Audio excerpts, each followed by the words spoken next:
अच्छा होता जो उससे प्यार न हुआ होता, चैन से रहते हम जो दीदार न हुआ होता। हम पहुंच चुके होते अपनी मंजिल पर, हम पहुंच चुके होते अपनी मंजिल पर, अगर उस बेवफा पर एतबार न हुआ होता, एतबार न हुआ होता।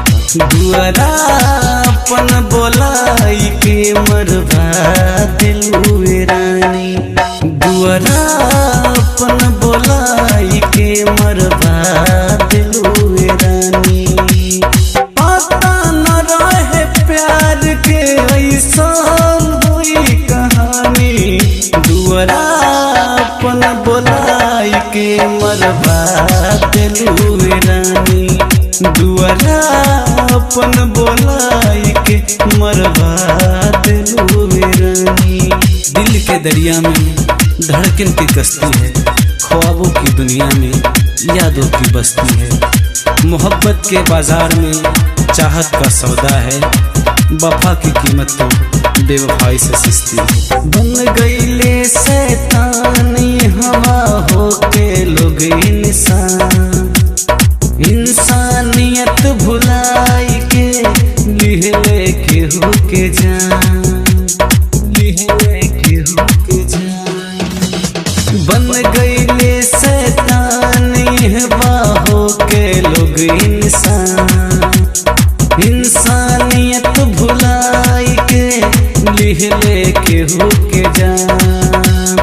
तरपत रहे दीवाना औरी तरपल नहीं दीवानी, दुआरापन बोलाई के मरवा दिल हुए रानी, दुआरापन बोलाई के मरवा दिल हुए रानी।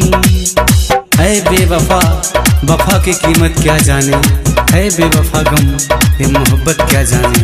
जिन्हें मिलता है हर मोड़ पे नया हम सफर, वो भला प्यार की कीमत क्या जाने, कीमत क्या जाने। दिल हो ललकी के पत्थर के जैसा, कड़िया यकीन नहीं सिल्वर अजय रोशन, सिल्वर अजय रोशन।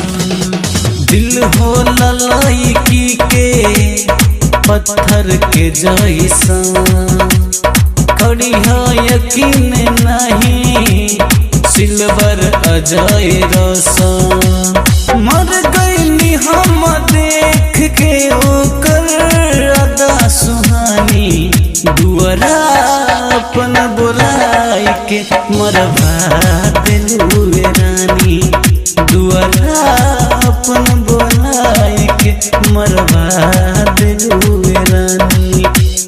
पता न रहे प्यार के ऐसान हुई कहानी, दुआरापन बोलाई के मरवा दिल हुए रानी, दुआरापन बोलाई के मरवा दिल हुए रानी।